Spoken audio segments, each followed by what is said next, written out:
Hey, Shell here with the Marine Science Center. I'm standing on the jetty at Ponce Inlet in Florida, and it's the year 2020. Did you guys know that the Earth is covered with about 70% of water? Most of it's salty, but there is a little bit of fresh, but it's all connected. Now, did you ever stop and think about, do we need water? And not just in the obvious, like our everyday lives. In the household, we've used water for cooking and cleaning and laundry. But also, we use water for commerce and business. Transportation on the oceans. Behind me is the Atlantic Ocean, so we have big ships that travel the oceans, bringing us products. We also need water in the manufacturing of these products. We use our oceans and our river systems for fisheries to bring us food. Then there's the fun stuff like fishing, boating, swimming, kayaking. Did you guys think about one of the most important things? That's right, clean water for drinking, for hydration. Here in Florida, it's a very, very big business, tourism. It brings in about $7.6 billion annually. Hotels, restaurants, shops, and eco-tours benefit from this precious resource that we have, water. Okay, looking out onto this body of water, this is the inlet. And the inlet is a passageway that takes the ocean water down to the west, down into the river systems, and it's a very, very important place. Would you like to go take a look with me? We're here in the estuary. The estuary is a brackish water system. That means that it's a mixture of fresh and salt water.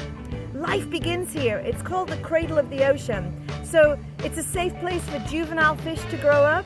Another important role in this ecosystem is the plants. The plants play a really, really important role.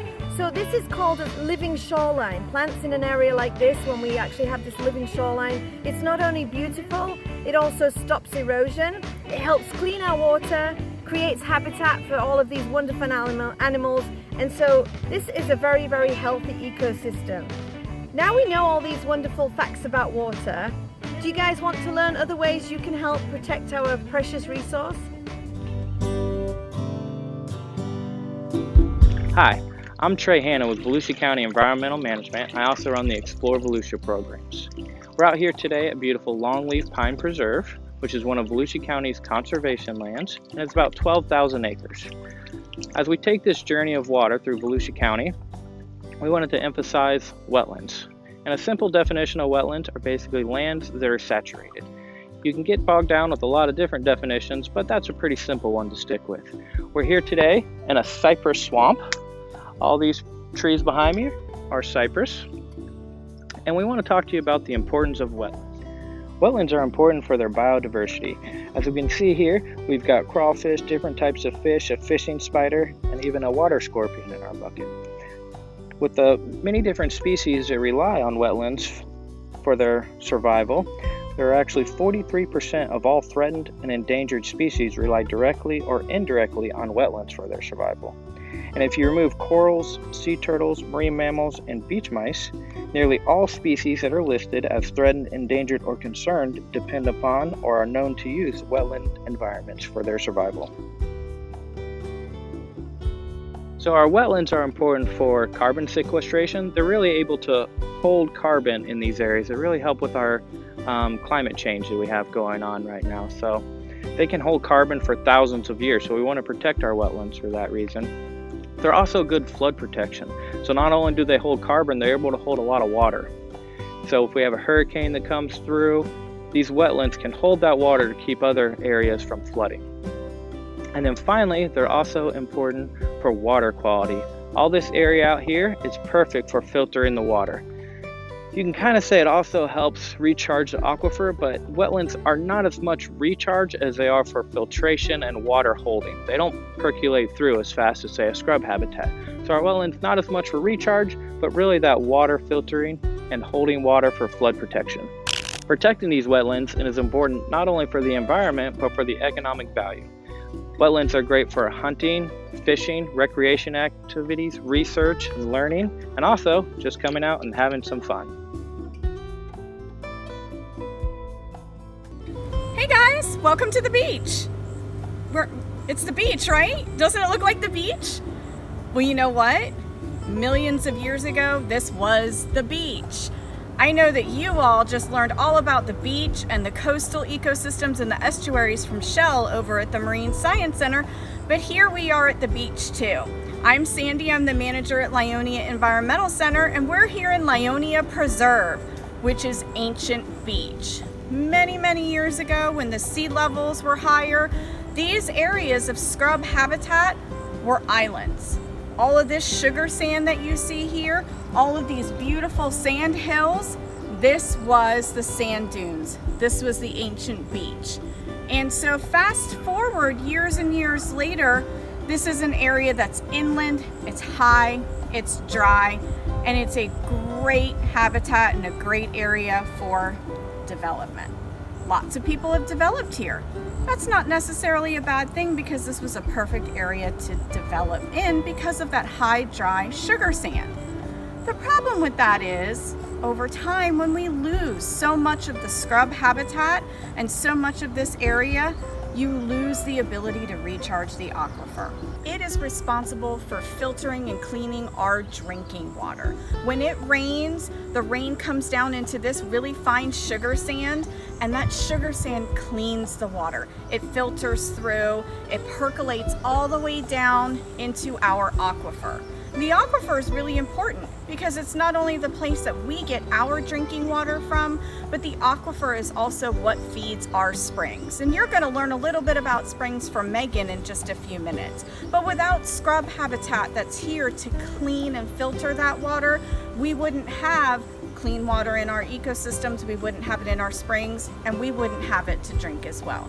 So this ancient beach, these ancient sand dunes that were once beachfront property, are now crucial to the health and the welfare of the water that we all depend on a daily basis.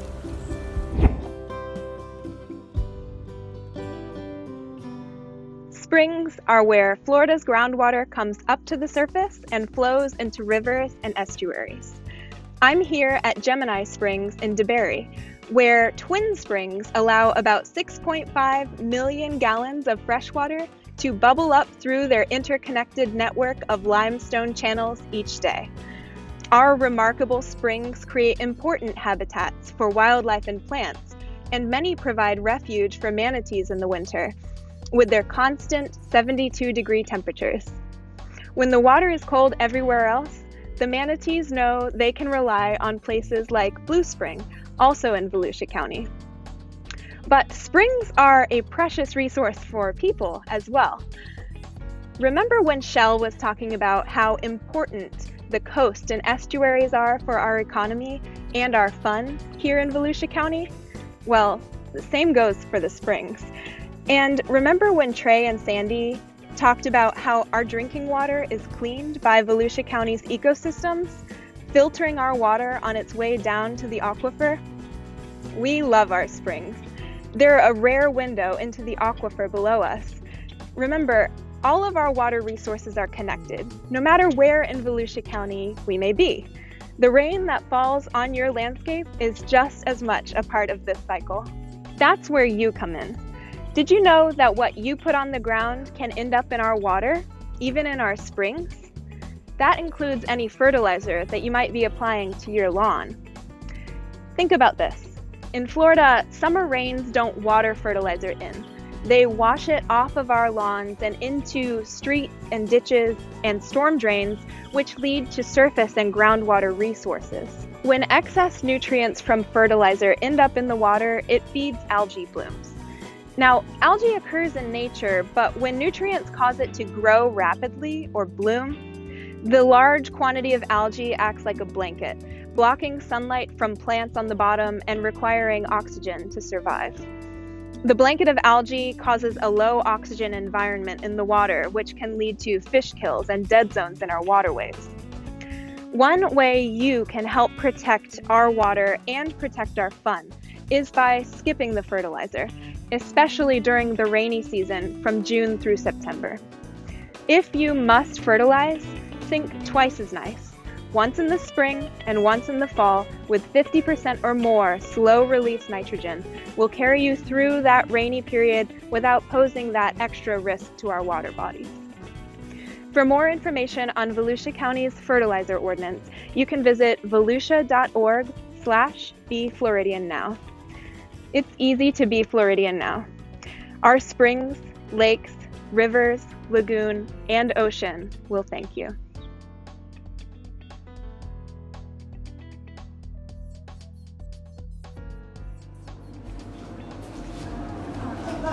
Hi there! We are coming to you from the second floor veranda of the historic DeBerry Hall Mansion, which sits about a half a mile off the St. Johns River.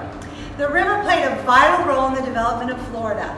Ships would travel the St. Johns River carrying early settlers and goods to inland parts of Volusia County. The journey was not for the faint of heart, though. Guests were advised to beware of snakes dropping from the trees as the steamers got close to the riverbanks. And apparently another hazard was the worry of alligators being tangled up in the steamer's paddle wheel.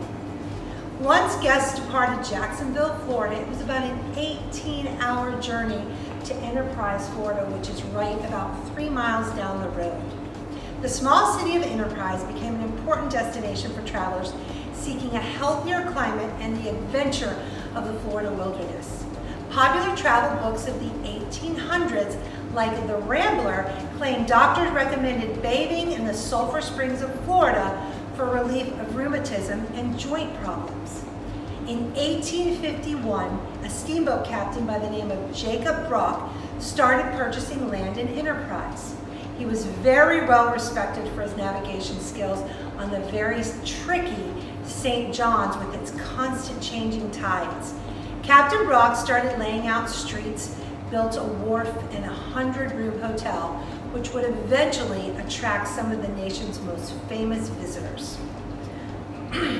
One such visitor was a wealthy champagne merchant by the name of Frederick DeBerry, who fell in love with this area and decided to start buying up land along the St. Johns River. That's right. Frederick DeBerry, who is the namesake of the beautiful town of DeBerry, built this winter hunting lodge in 1871. At one time, DeBerry owned the land that stretched from the mansion all the way to the St. Johns River. On a clear day, one could stand on this upstairs veranda, see past the orange groves, and off to see the visitors coming up the Shell Drive, which is now Mansion Boulevard. From leisure to industry, water played a far-reaching role in Mr. DeBerry's annual winter visit to Florida and the development of Volusia County.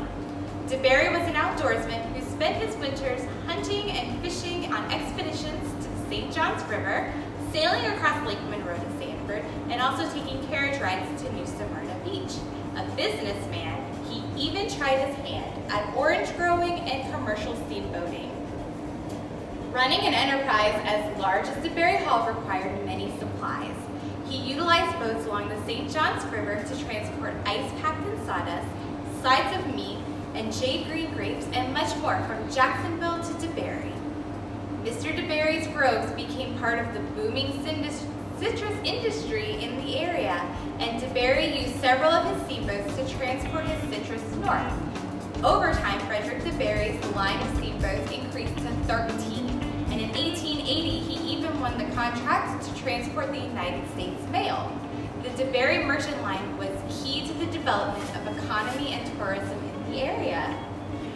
Yes, every year saw an increase in sightseers traveling to Florida from all parts of the United States.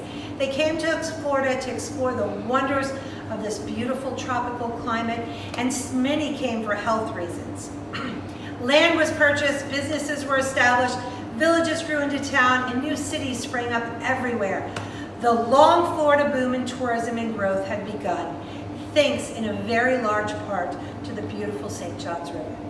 Yes, thanks for joining us. Happy Earth Day!